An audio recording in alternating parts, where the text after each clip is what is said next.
Dal 16 giugno mascherine abbassate sul collo, 490.000 studenti in tutta Italia inizieranno il loro lungo orale, un'ora di discussione partendo dal elaborato realizzato da casa. Questa è una delle grandi novità della maturità post pandemia, questo è il titolo della puntata di oggi di Screenshot. Ad accompagnarmi c'è il dirigente scolastico del Malignani, Andrea Carletti, qui in presenza vicino a me. Buonasera. Buonasera a lei, buonasera a tutti i telespettatori. E non solo lui, perché nella seconda parte ci saranno anche due studenti, una studentessa e uno studente. Cercheremo di capire come si stanno preparando, se hanno capito anche questa nuova formula della maturità che prevede anche la presentazione del curriculum. Ma non vogliamo svelarvi troppo perché questa anche è una puntata per fare un bilancio sull'anno scolastico vissuto a metà tra didattica in presenza e didattica a distanza. Cerchiamo di capire con Carletti se questa sinergia tra le due didattiche è servita a qualcosa oppure è stata penalizzante. Carletti. Certamente è stato un anno non passato per nulla, e anche è stato un anno che ci ha insegnato tantissimo. Certamente il percorso che hanno fatto i docenti prima e i ragazzi poi è stato un percorso di grande consapevolezza, di formazione, di consapevolezza che il nostro futuro sarà forse meno determinato e sarà più flessibile grazie a una modalità blended che potrebbe venire avanti, e cioè l'alternarsi di online, quindi di attività online e di attività in presenza, alternato anche in sincrono e asincrono, che sono due concetti. Al punto che si parla di didattica digitale integrata a questo punto, no? Certamente la didattica digitale integrata è la giusta calibratura di tutti questi fattori che in futuro determineranno il successo dei percorsi formativi. Come l'hanno presa gli studenti? Trascorrere comunque anche, parliamo, questo è il secondo anno alla fine, perché il primo anno già l'aveva messi alla dura prova alla fine dell'anno scorso. Come l'hanno presa? Ci sono state maggiori difficoltà perché magari erano anche stanchi a tenere questo tipo di ritmo di didattica a distanza, oppure hanno notato dei miglioramenti in alcuni studenti? Si è parlato anche di problemi psicologici magari anche di alcuni ragazzi. Senz'altro, direi che non esiste la categoria studenti, esistono tanti tipi di studenti, ci sono quelli che sono perfettamente autonomi nello studio e che si gestiscono anche le novità in senso autonomo, ci sono quelli che hanno bisogno dell'assistenza dei familiari ed è una categoria che ha tutto diritto di essere assistita, dove magari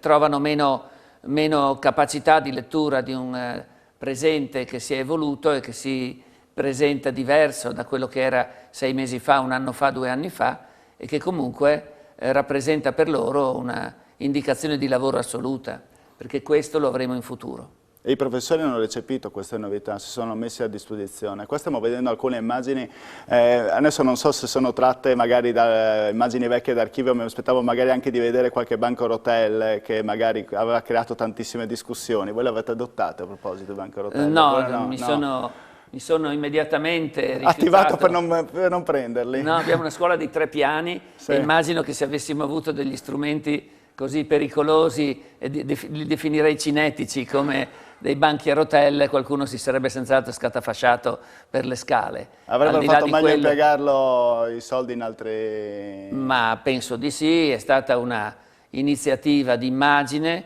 che non ha previsto la consultazione dei dirigenti scolastici e delle scuole.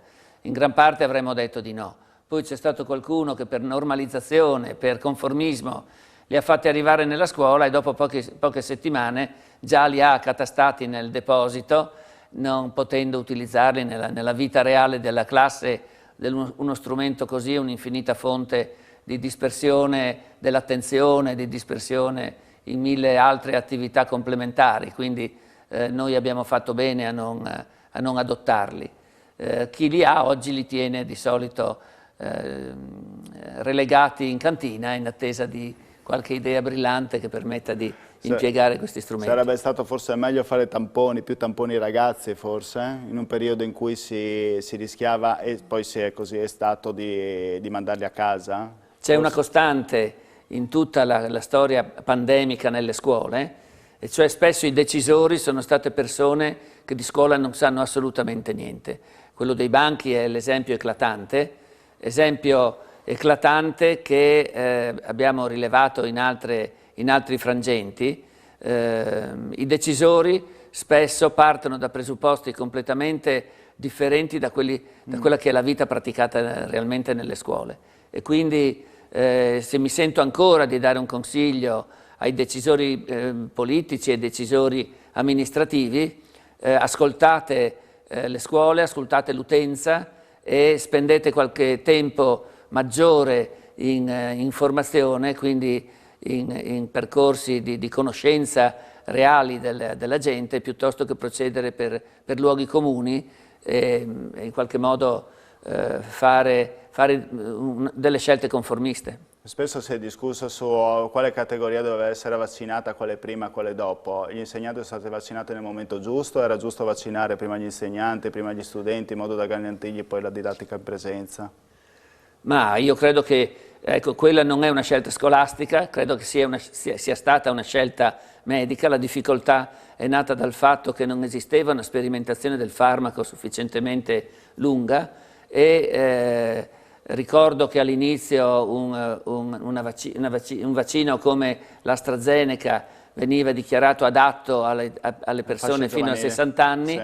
Adesso è adatto solo dai 60 anni in su, quindi c'è stato bisogno di maturare esperienza e di fare delle scelte che fossero anche suffragate da numeri, da esperienze reali.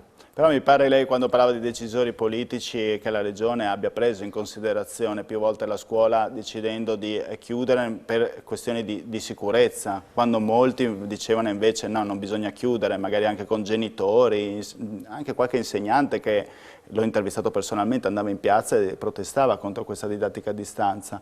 Cioè, la Regione ha avuto il coraggio di fare determinati tipi di scelte, secondo lei, oppure ha sbagliato in alcuni momenti? La Regione si è mossa bene. Perché in questo contesto di una piccola regione deteneva sia il controllo delle vaccinazioni, il controllo della prevenzione sanitaria e ha gestito consapevolmente con il governo centrale. A volte i toni polemici sono saliti, ma più per necessità di appartenenza che non per reale problematica di prevenzione. E la Regione secondo me si è mossa bene. In campo scolastico ha sostenuto benissimo la questione dei device da fornire alle famiglie e in questo caso siamo stati anche chiamati in causa facendo noi delle rilevazioni all'interno delle scuole su quali erano le effettive necessità. Non è stato lo stesso per altre cose, per esempio i trasporti. Ecco, era un problema talmente grande che la Regione non aveva, secondo me, la possibilità di incidere realmente sul problema trasporti. Ecco, questo la preoccupa ancora magari per un nuovo inizio anno scolastico? Si spera tutti ovviamente di raggiungere l'immunità di gregge per fine agosto e inizio settembre, ma mai dire mai. Ma se dovesse ritornare la situazione di prima, ci troviamo proprio a ridosso, a inizio settembre.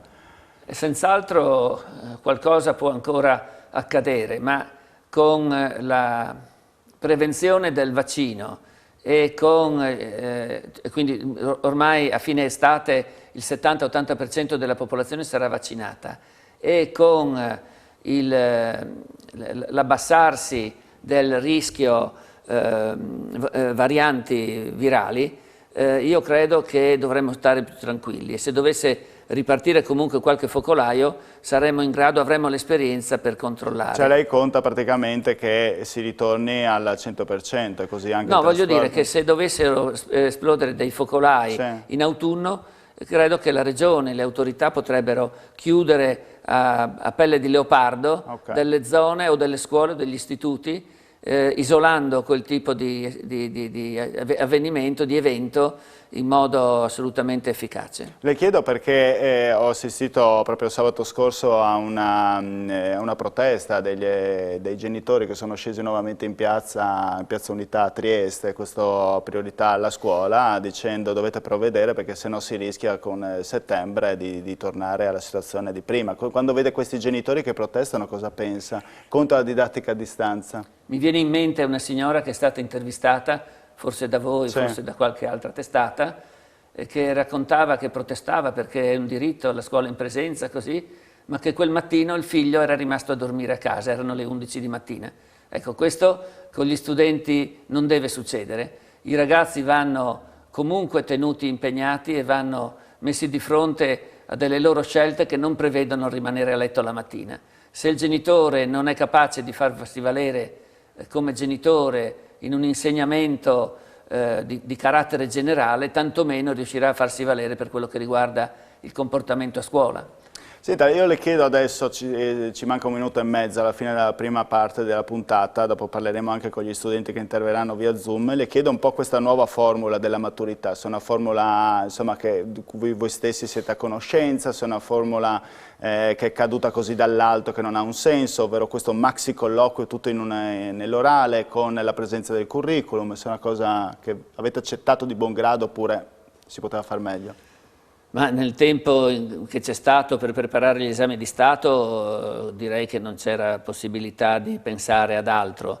Non è del tutto nuova la formula perché... Già l'anno scorso. Sì, con un margine di approssimazione, ma già l'anno scorso abbiamo fatto qualcosa di simile. Certamente la qualità di questo tipo di approccio all'esame di Stato dovrebbe avere bisogno di anni per migliorare. Però mi sembra che il fatto che i consigli di classe, i docenti dei consigli di classe affidino dei temi, degli argomenti agli studenti sia già una premessa di una personalizzazione dell'esame così come è stato personalizzato il corso di studi, valorizzando le esperienze dei titoli del curriculum, ma anche delle esperienze non formali degli studenti che rientrano tutte nel curriculum dello studente, per cui se uno conosce la lingua russa o... Diciamo è più personalizzato, si punta appunto al percorso dello studente, indirizzarlo in un percorso. Benissimo, e lo studente fa valere le proprie caratteristiche personali. Però devono tornare gli iscritti. Devono tornare gli iscritti perché comunque bisogna portare anche la consapevolezza che sono competenze diverse, quelle delle prove scritte, rispetto alle competenze che si dimostrano in una prova orale. Certo. E questo è fondamentale. Andiamo in pubblicità, torneremo tra pochi minuti, avremo in collegamento anche 2 studenti.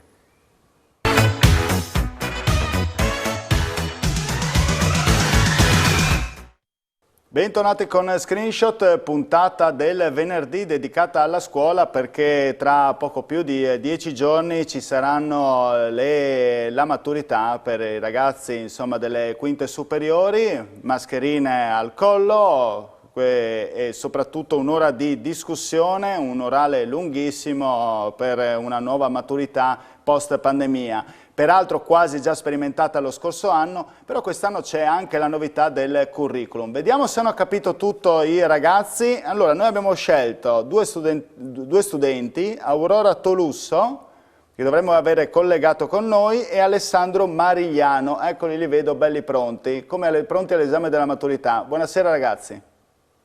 Buonasera. Allora, io inizierei a entrambi vorrei fare la stessa domanda, proprio secca, visto che ho letto recentemente che 8 su 10 non hanno capito cosa sarà questa nuova maturità, vorrei sapere da voi se l'avete capito completamente. Questa è la prima domanda e poi se non risponderete giusto sono problemi vostri. Aurora, hai capito come la... c'è poco da ridere. Cioè, hai capito come sarà questa nuova prova della maturità? Non esattamente, ci sono ancora dei punti iniziamo in cui benissimo. non c'è ancora ben chiaro. Sì, perché ci sono ancora alcune cose su cui non mi è ben chiaro quanto possiamo spaziare o comunque bene come funzioni. Ecco, che cos'è che non ti è chiaro? Poi parlerà anche Alessandro. Più che altro magari in quali parti possono rientrare i collegamenti anche per esempio per il PCTO, quindi che era alternanza scuola-lavoro, e anche per quanto riguarda i collegamenti con le altre materie, rispetto anche all'elaborato o alla terza parte. Ecco, questo elaborato, sei riuscito a già svilupparlo? L'hai già fatto? L'hai già consegnato? Sì, sì, ho rispettato ovviamente le tempistiche, l'ho consegnato entro la data del 31 maggio e speriamo sia corretto. È stato difficile? Sì, è stato impegnativo, però spero appunto di aver soddisfatto comunque le richieste, di aver elaborato abbastanza in modo adeguato. Allora, Aurora è stata veramente, diciamo, limpida, ha detto che non ha capito completamente, vorrei sapere da Alessandro se ha capito come funzionerà questa nuova maturità. Beh, diciamo che in un certo senso neanche io l'ho ben capito. Se 8 studenti su 10 non l'hanno capito, penso di poter dire che forse anche i professori sono per quelle statistiche all'incirca. Ah, perché E hai parlato con qualche professore e anche ti da ha noi, per detto... esempio, alcuni professori sapevano, altri professori sapevano qualcos'altro, quindi A posto sì, sì, siamo. era abbastanza caotico. Ma ti senti pronto? Ah, lo spero. E la- e la- Spero di esserlo. E ammetto che sono abbastanza preoccupato perché a differenza comunque degli altri anni si tratta di un esame con 4 prove in uno.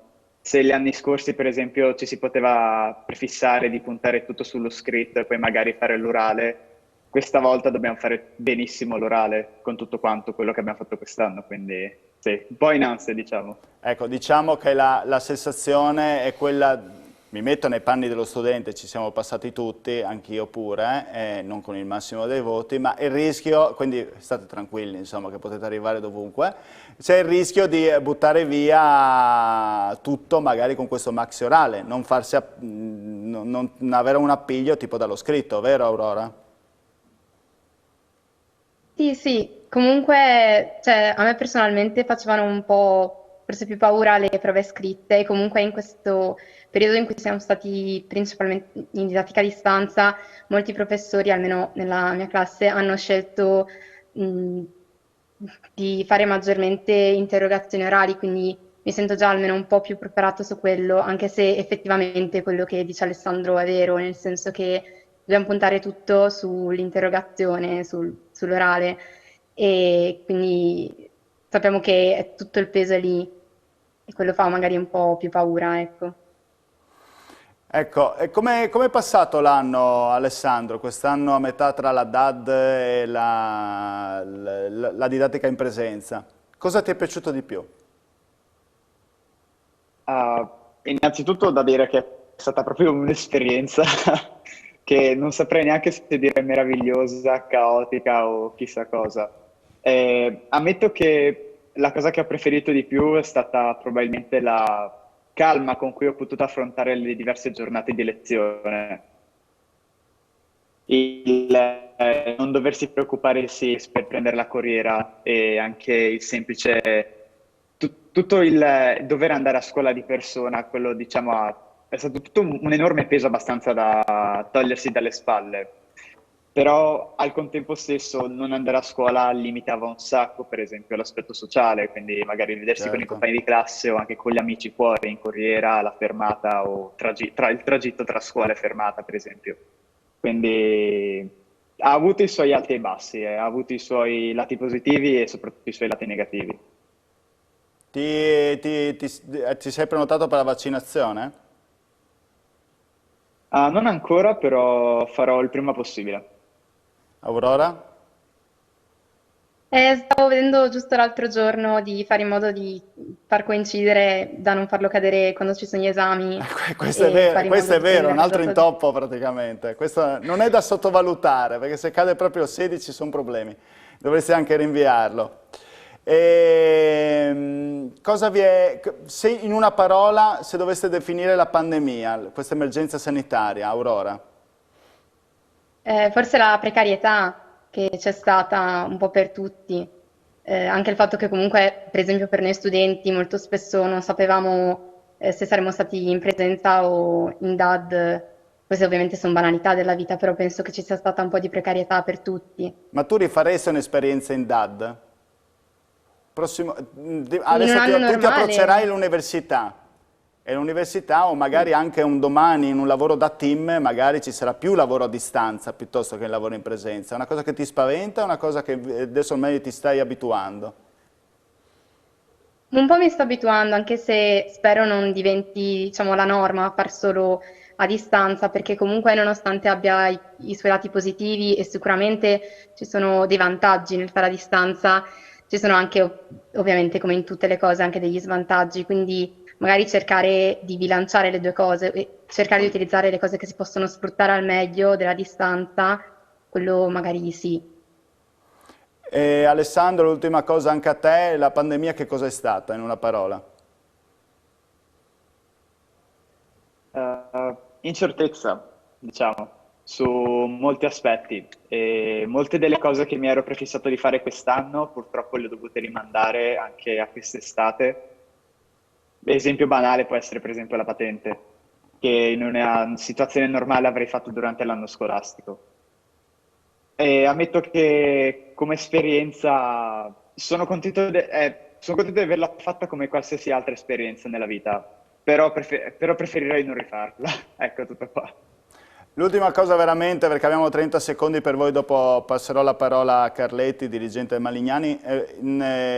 Volevo sapere cosa farete un domani, se avete già scelto la vostra strada da intraprendere, Aurora. No, stai sorridendo come se fossi incerta oppure sei già sicura? No, no, no, non ho ancora deciso, sto ancora valutando un po' le opzioni. Quindi incertezza in tutti i sensi. Magari ti ha un po' sballato questa pandemia, anche magari delle sicurezze, Sì, sì. questo indubbiamente. Alessandro? Io invece ho le idee abbastanza chiare e tengo in conto di andare a fare biotecnologia a Torino, così da diventare un ricercatore scientifico, nel campo della genetica in particolare. Avete messo qualcosa nel vostro curriculum a proposito? Sono curioso, perché sa che c'è la presentazione del curriculum. Avete messo qualcosa o una cosa totalmente inutile secondo voi? Alessandro? Beh, tu non hai messo sicuramente la patente nel curriculum, da quello che ho capito. Possiamo parlare del... a parte quello, però ho avuto la possibilità di inserire comunque certificazioni, tutti i corsi che ho fatto comunque extracurricolari e anche sono riuscito a inserire l'anno all'estero che ho fatto in quarta superiore, quindi un'esperienza che penso che normalmente non sarebbe stata contata comunque come, Certo. come diciamo, attività scolastica speciale, diciamo.